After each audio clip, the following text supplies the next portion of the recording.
Donc dans cette vidéo, je vous propose un exercice qui va porter sur les racines carrées et les racines cubiques de nombres complexes. Pour le premièrement, on me demandera de calculer différentes racines carrées de 1, de i, de 3 plus 4i, etc. Donc ce que je ferai, c'est que je détaillerai la correction des trois premiers et je vous donnerai la solution des deux derniers pour le 1. Pour le 2, donc la racine cubique, je ferai le premier en détail et je vous donnerai donc la solution pour le second. Une petite remarque d'ordre général concernant les racines d'un nombre complexe. Quand on vous demande la racine carrée d'un nombre complexe, donc là, carré, ça fait penser à 2, exposant 2. Donc là, en fait, il y aura deux valeurs à donner. Si on vous demande la racine cubique de, par exemple, 2 moins 2i, là, il y aura 3 réponses à donner. Si on vous demande la racine quatrième, il y aura 4 réponses à donner, etc. Donc ça, il faudra bien l'avoir en mémoire. On va donc commencer par déterminer les racines carrées de 1. Donc pour commencer, on va prendre une méthode qui ne fait pas appel aux nombres complexes, simplement à la définition de la racine carrée.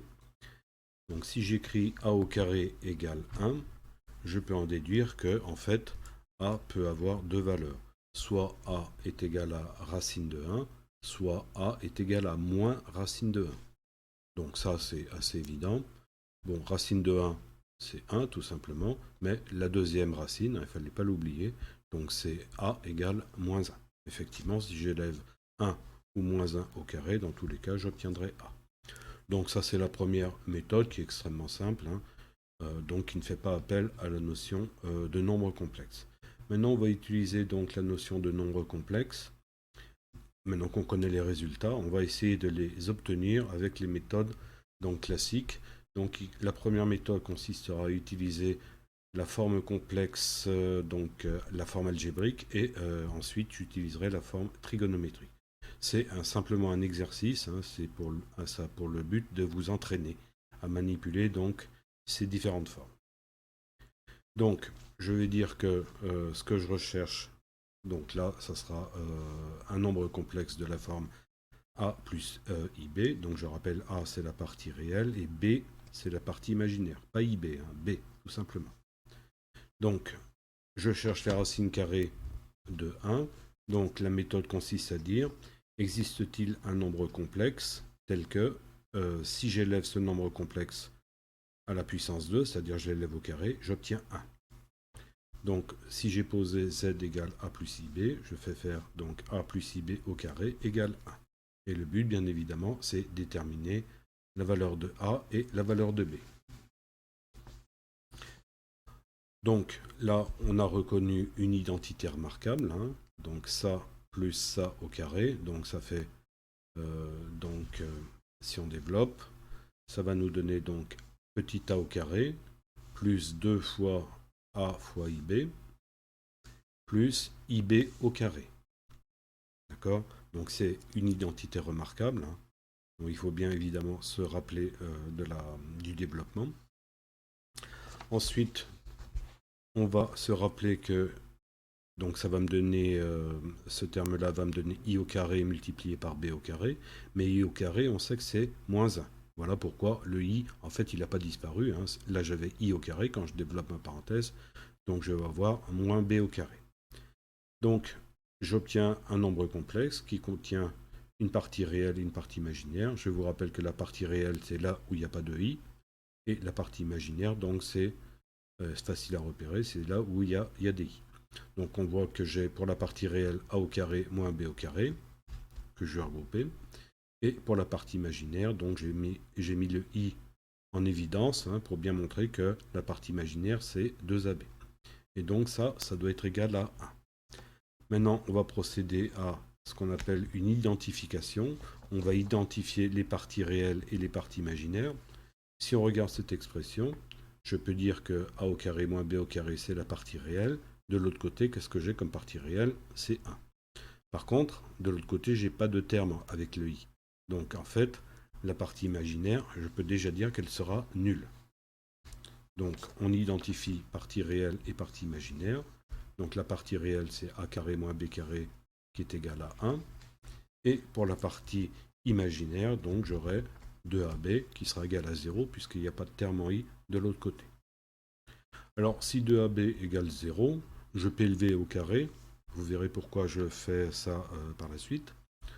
Donc si j'élève au carré, donc tout ça, ça sera élevé au carré. Donc 2 au carré, a au carré, b au carré, ce qui va nous donner donc 4a au carré, b au carré. Et ça sera égal à 0 au carré, mais 0 au carré, en fait, c'est toujours 0.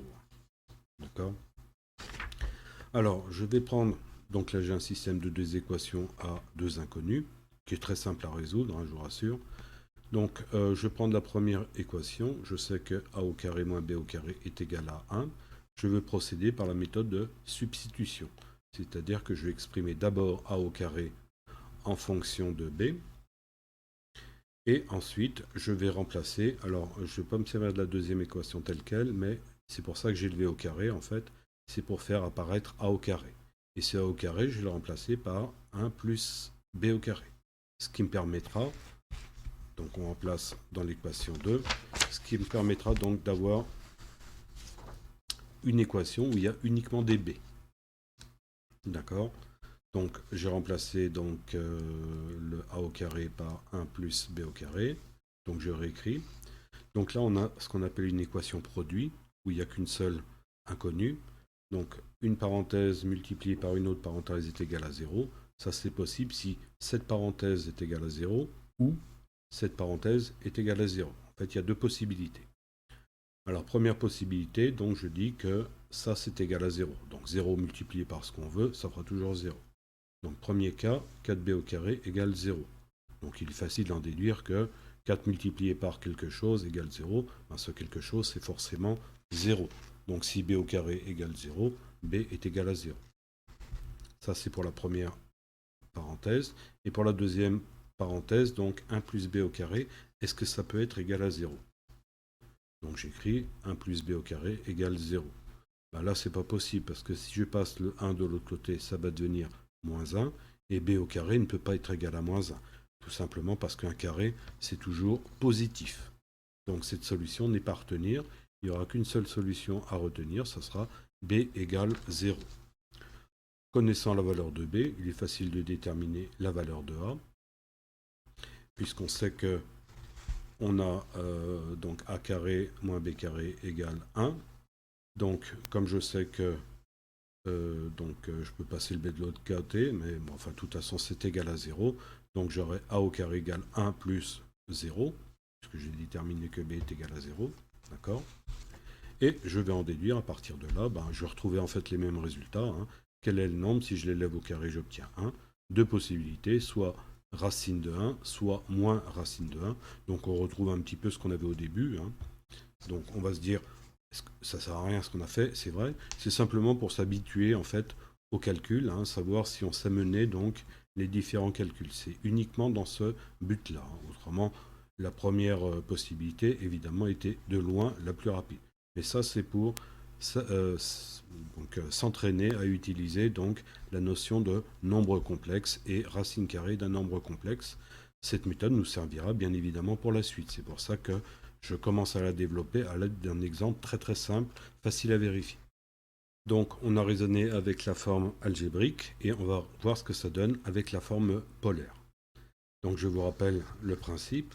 On exprime donc un nombre complexe sous la forme de deux informations. La première information, c'est ce qu'on appelle le module, et la deuxième information, donc, c'est ce qu'on appelle l'argument.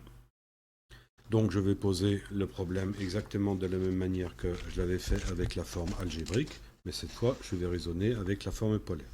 Donc le principe, existe-t-il un nombre petit z tel que petit z au carré égale 1? Donc 1 n'est pas donné sous forme polaire, donc je vais voir ce que ça donne dans le plan complexe. Donc là on reconnaît l'axe des réels, l'axe des imaginaires. Si j'ai un tout seul sans i quelque chose, en fait, je vais me placer uniquement sur l'axe réel. C'est-à-dire que le module sera égal à 1, et l'argument, c'est-à-dire on avait l'angle, hein, donc il sera égal à 0.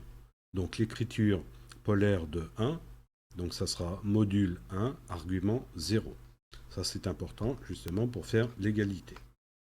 On va aussi utiliser donc la formule de Moivre, qui est une formule extrêmement importante dans le chapitre nombres complexes. Donc je vous rappelle, alors soit on l'exprime sous forme trigonométrique, soit sous forme polaire. Donc la forme polaire, ça revient au même que la forme trigonométrique, c'est moins long à noter. Donc quand on a un nombre complexe de modules ρ et d'argument θ qu'on élève à la puissance n, le résultat donc ça sera ρ à la puissance n, donc le module est élevé à la puissance n et l'argument est multiplié par ce même coefficient. Donc ça c'est la formule de Moivre qu'on va appliquer à ce cas-là. Donc petit z c'est ρ et θ, donc je vais élever au carré, ça va me donner donc ρ au carré et l'argument donc θ va être multiplié par 2, puisque je vais 2, j'ai élevé au carré. Et de l'autre côté, donc, je retrouve l'expression de 1 sous forme polaire. Après, donc, je vais identifier, donc, ρ au carré égale 1 et 2θ égale 0. Donc là, on retrouve, en fait, exactement les mêmes résultats que précédemment. Donc, si ρ au carré égale 1, ça voudrait dire que ρ est égal à soit racine de 1, c'est-à-dire 1, d'accord, donc je retrouvais cette forme polaire. Soit j'aurai moins racine de 1 et toujours l'argument de 0, puisque 2 fois θ égale 0, donc θ égale forcément 0. Donc là encore, j'obtiendrai en fait les résultats qu'on avait établis au premièrement, c'est-à-dire 1 et moins 1, qui sont les racines carrées donc de 1.